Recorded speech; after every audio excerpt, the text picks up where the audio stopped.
इसमें यहीं पर आएगा ना, अगर ऐड करने के लिए कोई आएगा तो यहाँ से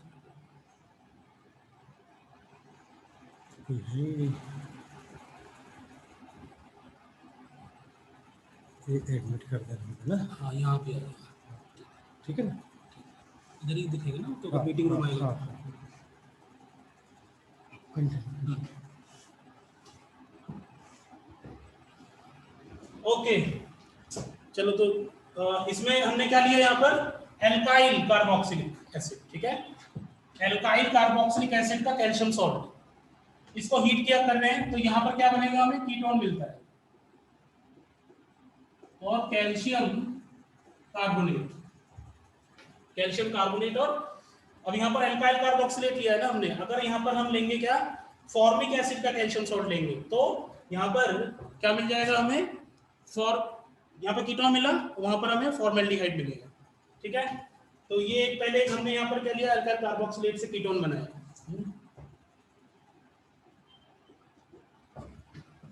ओके आई थिंक ये पार्ट क्लियर है। इसमें इसी में हम calcium salt of formic acid, ये तो हमने जनरल एसिड लिया एल्काइल कार्बोक्सिलिक एसिड, यहाँ पर हम ले रहे हैं फॉर्मिक एसिड, तो यहाँ पर क्या हो जाएगा ये HCOO, राइट, ये क्या हो जाएगा, फॉर्मेट एनायन है ना, HCOO माइनस, ये क्या है फॉर्मेट एनायन, राइट।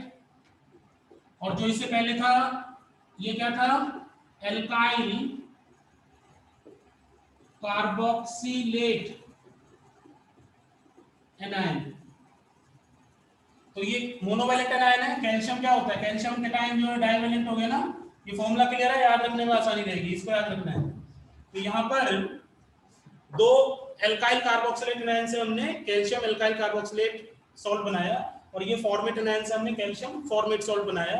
इसको जब हीट करेंगे तो ये क्या हो जाएगा, वैसे इसका शॉर्ट नेम क्या हो जाएगा, कैल्शियम फॉर्मेट सॉल्ट, ठीक है। ये सब तो ये कॉमन नेम हो गया यहाँ पर इस तरह से। इसको जब हीट करेंगे तो यहाँ पे क्या मिलने वाला है हमें, यहाँ मिलेगा एल्डिहाइड, फॉर्मेल्डिहाइड। कौन सा एल्डिहाइड, फॉर्मेल्डिहाइड। तो अभी हमने क्या बना दिया, वो फॉर्मेल्डिहाइड भी बना दिया। इससे पहले क्या बनाया था, कीटोन बनाया था। यस सर, नहीं हो गया। अभी एल्डिहाइड बनाएंगे, फॉर्मेल्डिहाइड बनाया, अब क्या बनाएंगे एल्डिहाइड। एल्डिहाइड बनाने के लिए क्या करना है हमें calcium salt of formic acid, ये वाला जो सॉल्ट है, और किसी जनरल कार्बोक्सिलिक एसिड का सॉल्ट जो इससे पहले लिया था, उन दोनों को मिक्स करके हीट कर देते हैं, ठीक है। तो क्या होगा, वहां पर फॉर्मेल्डिहाइड तो बनेगा, लेकिन इसके अलावा क्योंकि ये भी वहां पर सॉल्यूशन में प्रेजेंट है कैल्शियम फॉर्मेट सॉल्ट, तो उससे ये बन जाएगा फॉर्मेल्डिहाइड, और इसके साथ हम एल्काइल कार्बोक्सिलेट सॉल्ट ऐड करेंगे तो उससे कीटोन बन जाएगा, तो मिक्सचर बन जाएगा, ठीक है। तो वो मैं रिएक्शन लिख देता हूँ, ये हमारी सेकंड रिएक्शन। ओके तो यहाँ पर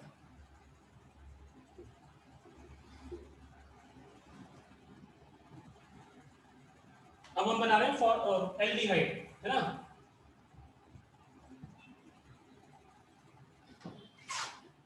तो अभी हम क्या लेंगे, अगेन दोबारा से मैं देखो यहाँ पर इसको इस तरह से ड्रॉ कर रहा हूँ, चार्ज भी दिखा दिया इसमें। इससे पहले हमने इसको कैसे दिखाया था, शॉर्ट फॉर्म में से दिखाया था ना, ठीक है। तो और साथ में हम क्या ले रहे हैं यहाँ पर, फॉर्मिक एसिड का salt,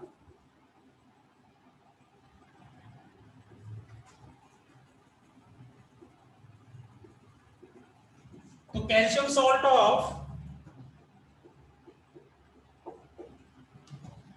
salt of in general any carboxylic acid other than formic acid, formic acid का तो ये रहा कैल्शियम फॉर्मेट, ये हो गया। इसका नाम क्या लिखा हमने, कैल्शियम एल्काइल कार्बोक्सिलेट या calcium salt of any higher carboxylic acid. ये जो मैं बता रहा हूँ इस तरह से जब हम इनको नेमिंग कर पाते हैं कॉमन फॉर्मेट में, तो हमें ये सब रिएक्शंस को याद करने में आसानी हो जाती है, वरना अदरवाइज सिर्फ इमेजेस ही दिमाग में रखनी पड़ेंगी ना। ठीक है, तो कॉमन नेमिंग जो है उसे उसके साथ हमें फेमिलियर होना होगा, तभी ये रिएक्शंस याद हो पाती है। बट याद करने से पहले हमें कॉन्सेप्ट भी सीखना है और इनको नाम देना आना चाहिए। जितने ज्यादा नेमिंग कर पाओगे उतना अच्छे से याद रह पाते हैं रिएक्शंस। बट सिर्फ नेमिंग से भी काम नहीं चलेगा, कॉन्सेप्ट भी सीखना पड़ेगा।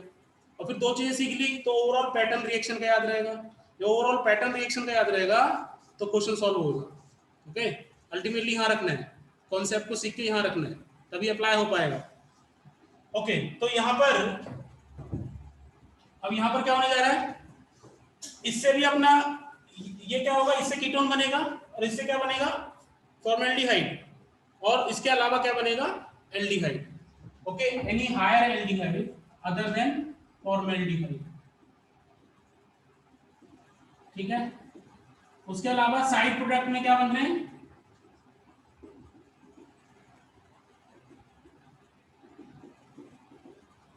ठीक है, तो ये क्या होगा, साइड प्रोडक्ट्स। हाँ, तो एक तरह से मिक्सचर आ गया ना यहाँ पर एल्डिहाइड्स का, एल्डिहाइड और कीटोन्स का। तो ऑब्वियसली प्रिपरेशन के पॉइंट ऑफ व्यू से कमर्शियल या किसी भी जनरल उस जस्ट कॉन्सेप्ट के पॉइंट ऑफ व्यू से ठीक है, क्योंकि यहाँ मिक्सचर है तो इसको सेपरेट भी करना होगा। अगर हमें सिर्फ एल्डिहाइड चाहिए तो सिंथेसिस पॉइंट ऑफ व्यू से अगर हमें एल्डिहाइड ही चाहिए तो ये मेथड हम जनरली अप्लाई नहीं करते हैं। तो ये एक कॉन्सेप्ट है। किससे हमने बनाया, कैल्शियम और barium salts of monocarboxylic acid. आगे हम बाद में एक और कॉन्सेप्ट कवर करेंगे जिसमें हम डाइकार्बोक्सिलिक एसिड लेंगे। तो एक ये रिएक्शन है जो भी हमने कवर की, इसके बेस पर हमें क्वेश्चन मिलेंगे आगे ना। दूसरा जो कॉन्सेप्ट अभी हम कवर करने जा रहे हैं प्रिपरेशन में, हाँ, वो हम लेंगे अभी ग्रिग्नार्ड रिएजेंट। ऑर्गेनोमेटेलिक कंपाउंड्स होते हैं जो, जिनमें से एक होता है मैग्नीशियम के कंपाउंड। मैग्नीशियम मेटल के कार्बन कंपाउंड का जो कंपाउंड है, कार्बन के जो कंपाउंड्स के साथ मैग्नीशियम मेटल के जो कंपाउंड्स हैं उनको हम क्या बोलेंगे, ऑर्गेनो मैग्नीशियम कंपाउंड्स। ठीक है, और एक बहुत ही इंपॉर्टेंट रिएजेंट तैयार हुआ है पहले, जिसकी वजह से बहुत सारे कंपाउंड्स बने, जिसको हम बोलते हैं ग्रिग्नार्ड रिएजेंट। ठीक है, तो उससे हम बनाएंगे। वैसे और भी ऑर्गेनोमेटेलिक कंपाउंड्स होते हैं, ऑर्गेनिक कंपाउंड्स और मेटल्स का जो रिएक्शन करके कंपाउंड बनते हैं। और मेटल्स कौन से यूज हो जाते हैं, लिथियम यूज हो जाता है, कैडमियम यूज हो जाता है। ठीक है, तो डायल्काइल लिथियम क्यूपरेट एक रिएजेंट होता है, डायल्काइल कैडमियम होता है। तो अभी हम सिर्फ ग्रिग्नार्ड रिएजेंट यूज करेंगे। ठीक है, ग्रिग्नार्ड रिएजेंट से कैसे बनाएंगे,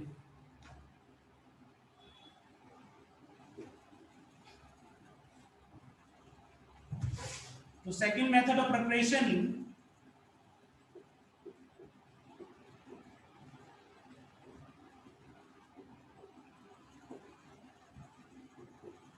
ग्रिग्नार्ड रिएजेंट सिंथेसिस। तो ग्रिग्नार्ड रिएजेंट क्या है, एक ऑर्गेनोमेटेलिक कंपाउंड है, मैग्नीशियम का कंपाउंड है, कार्बन के साथ। ठीक है, तो ग्रिग्नार्ड रिएजेंट की जो डिटेल्स हैं, तो मैं ये अज्यूम करूंगा कि तुम्हें वैसे ज्यादा इसमें जरूरत नहीं है, मैं फॉर्मूला बता देता हूँ जिसका जरूरत पड़ने वाला है।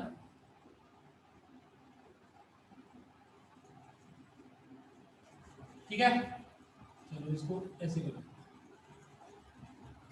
तो ये एनायनिक पार्ट हो गया और यहाँ पर ये कैटायन हो गया, मैग्नीशियम हैलाइड कैटायन। तो यहाँ पर मैंने ये क्या किया है, यहाँ पर आयनिक कंपाउंड की तरह रिप्रेजेंट किया है। बट एक्चुअल में जो अगर जब इसको हम सोल्यूशन में डालते हैं एक्वा सोल्यूशन में, तब ये आयंस में से डिसोसिएट हो जाता है। बट एक्चुअल में यहाँ पर क्या होता है, ये चीज, ये यहाँ पर +1 चार्ज है, इस पे एक्स पे हैलाइड आयन है, ये एनायन है। यहाँ पर R पे डेल्टा माइनस और मैग्नीशियम पे डेल्टा प्लस है, क्योंकि मैग्नीशियम जो आयन होता है डाइवेलेंट होता है ना, मैग्नीशियम +2। लेकिन यहाँ पर ये कोवेलेंट बॉन्ड बना हुआ है, पोलर। और क्योंकि कार्बन है तो इसकी इलेक्ट्रोनेगेटिविटी काफी ज्यादा होती है कंपेयर टू मैग्नीशियम मेटल। तो वाटर में डिसॉल्व होते ही ये हाईली पोलर है बॉन्ड। यहाँ पर क्या है, ये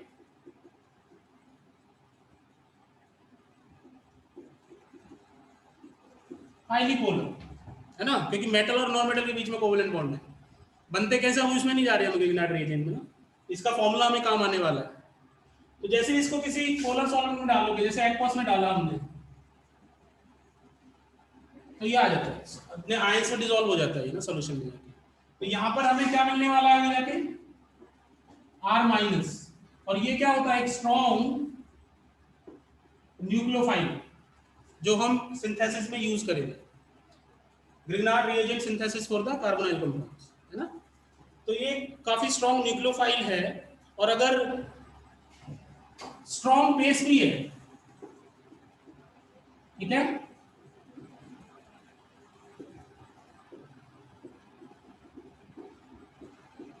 तो अगर एक्टिव हाइड्रोजन है ना, एसिडिक हाइड्रोजन है, तो इजीली एचाइन प्लग आउट कर लेता है, ठीक है।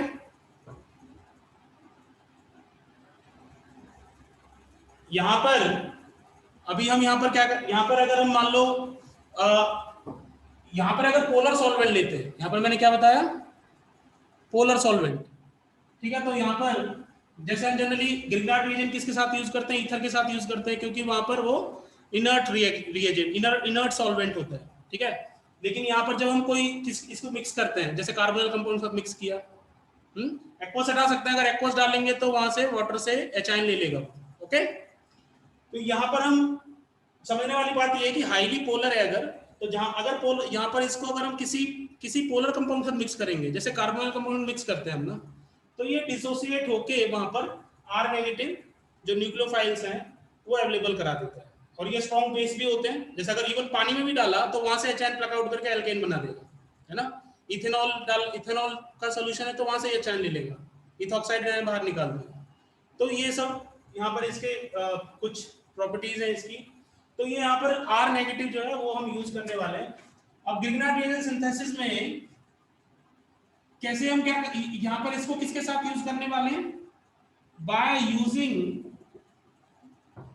अब देखो किन किन को हम यूज करेंगे, ग्रिग्नार्ड रिएजेंट किसके साथ यूज करने वाले हैं, बाय यूजिंग एसिड क्लोराइड्स, ठीक है, एस्टर्स,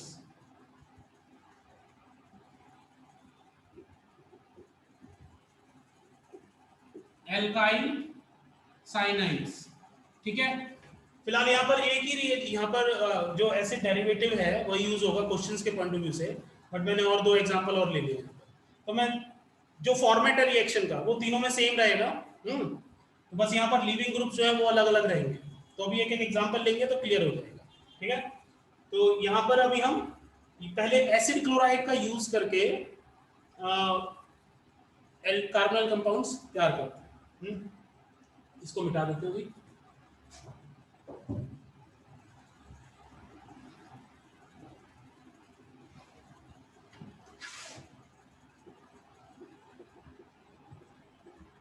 अभी हमने क्या लिया यहाँ पर, एसिड क्लोराइड ले लिया,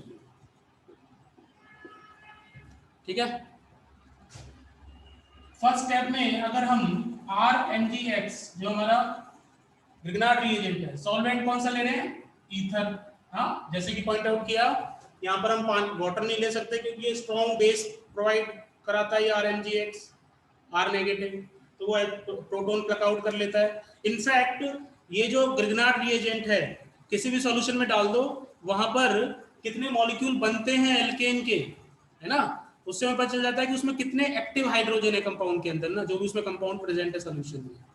इसको एक मेथड का नाम, इसको क्या बोलते हैं, ज़ेरविटनॉफ्स मेथड बोलते हैं। क्या बोलते हैं, ज़ेरविटनॉफ्स मेथड,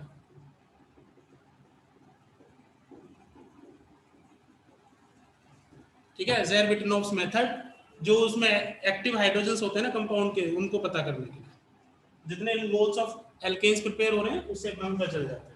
तो फिलहाल यहाँ पर हम क्या कर रहे हैं, इनर्ट जो सॉल्वेंट है वो यूज हो रहा है यहाँ पर RNGX के साथ। इसमें क्या होगा, RNGX हमें यहाँ पर क्या प्रोवाइड करा रहा है, R माइनस और MgX कैटायन। ये जो यहाँ पर न्यूक्लियोफाइल है ना, यहाँ पर ये एसिड क्लोराइड में ये जो न्यूक्लियोफाइल है ये कैसे बिहेव कर रहा है यहाँ पर, एज ए न्यूक्लियोफाइल, और इसलिए यहाँ पर क्या किसको किसको अप्रोच करेगा ये, इलेक्ट्रोफाइल को। न्यूक्लियोफाइल किसको अप्रोच करता है, इलेक्ट्रोफाइल को। इलेक्ट्रोफाइल किसको अप्रोच करता है, न्यूक्लियोफाइल को। इसके अलावा कोई और रिएक्शन तुमने देखी नहीं होगी ऑर्गेनिक केमिस्ट्री में, है ना, बस यही रिएक्शन मिलेगी हमेशा ना, reaction between electrophile and nucleophile. But वो न्यूक्लियोफाइल और इलेक्ट्रोफाइल उनकी शक्ल चेंज होती रहेगी, है ना। यहाँ पर अब न्यूक्लियोफाइल क्या है, R माइनस, है ना, एल्काइल कार्बोनाइन। यहाँ पर इलेक्ट्रोफाइल क्या है, यहाँ पर इलेक्ट्रोफाइल क्या है एसिड क्लोराइड में, कार्बन के पास ये इलेक्ट्रोनेगेटिव एटम लगा हुआ है ना ऑक्सीजन, तो ये पार्शियल नेगेटिव चार्ज आ रहा है इस पर, इसमें क्या आ रहा है पार्शियल पॉजिटिव, तो इस पे इलेक्ट्रोफिलिक नेचर आ गया कार्बन पे। और अगर इसको कोई इलेक्ट्रोफाइल न्यूक्लियोफाइल अटैक करना स्टार्ट करेगा तो पाई बॉन्ड यहाँ ब्रेक होने लग जाता है, क्योंकि अट्रैक्शन के दौरान एनर्जी रिलीज हो रही है ना, वो एनर्जी का यूज करके पाई बॉन्ड इजीली ब्रेक होकर इधर आने लग जाएगा, है ना। ये सब मैं अज्यूम कर रहा हूँ कि एक लेवल तक हमें आ रही है चीजें ना, पता है ऑलरेडी ना। तो यहाँ पर ये इलेक्ट्रोमेरिक इफेक्ट जो है ना बहुत देखते हैं ना कार्बोनिल कंपाउंड्स में, यही है पूरा इलेक्ट्रोमेरिक इफेक्ट। जब कोई रिएजेंट अटैक करने आ रहा है ना, तो क्या हो रहा है, ओके अभी एक सेकंड में ऐड कर देता हूँ यहाँ पे।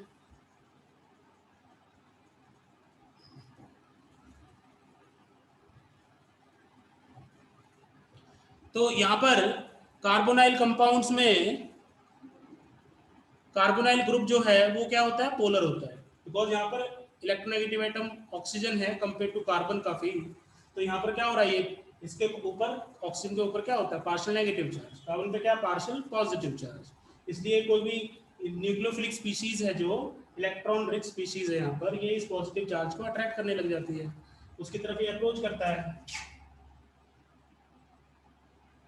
उसकी वजह से क्या होगा, यहाँ पर ये पाई बॉन्ड ब्रेक होने लग जाता है, इसको हम क्या बोलते हैं इलेक्ट्रोमेरिक इफेक्ट हो रहा है ना। तो नेक्स्ट स्टेप जो है वो यहाँ पर मैं लिख देता हूँ, इलेक्ट्रॉन पेयर इधर आ गया और यहाँ पर आर लग गया। अभी ये दोनों आर को डिफरेंशिएट करने के लिए इसको हम आर प्राइम बोल देते हैं, है ना, यहाँ पर आर प्राइम लगा देंगे और इधर क्लोराइड लगा हुआ है और सॉल्यूशन में जो है MdX जो प्लस चार्ज है ना यहाँ पर, और यहाँ पर ऑक्सीजन पे क्या है माइनस चार्ज है ना, तो उसके पास जाके चिपक जाएगा, सॉल्ट बन जाएगा, है ना। लेकिन यहाँ पर इसको हम क्या बोल रहे हैं, यहाँ पर ये टेट्राहेड्रल कार्बन, यहाँ पर देखो 4 बॉन्ड बने हुए ना, तो टेट्राहेड्रल ये इंटरमीडिएट फॉर्म हुआ, एक तरह से सॉल्ट हुआ। ये जो मैग्नीशियम है इधर, ये मैग्नीशियम हैलाइड केटायन वो यहाँ पर रहते हैं, ठीक है। तो ये सॉल्ट जो है यहाँ पर अगर इस पार्ट को हम ना देखें तो यहाँ पर देखो ये जो इंटरमीडिएट यहाँ फॉर्म हो रहा है, तो ये कैसा बन रहा है टेट्राहेड्रल इंटरमीडिएट, ठीक है। और ये प्लेनर स्पीशीज थी, प्लेनर होता है ना यहाँ पर, ये sp2 हाइब्रिडाइज्ड है यहाँ पर ये यहाँ पर ये जो बन रहा है प्लेनर है, अगर ये तो ये अटैक जो ना इसके फ्रंट साइड से भी हो सकता है और बैक साइड से भी हो सकता है आर नेगेटिव का ना, तो यहाँ पर 2 तरह के टेट्राहेड्रल बन सकते हैं जो एक दूसरे की मिरर इमेज में हो सकते हैं। अगर यहाँ पर डिफरेंट ग्रुप्स हैं सारे, अगर आर और आर डिफरेंट है तो ये डिफरेंट हो जाएंगे ना, ओके। तो यहाँ पर स्टोइचियोमेट्री के कॉन्सेप्ट्स ऐड होते चले जाते हैं, ओके।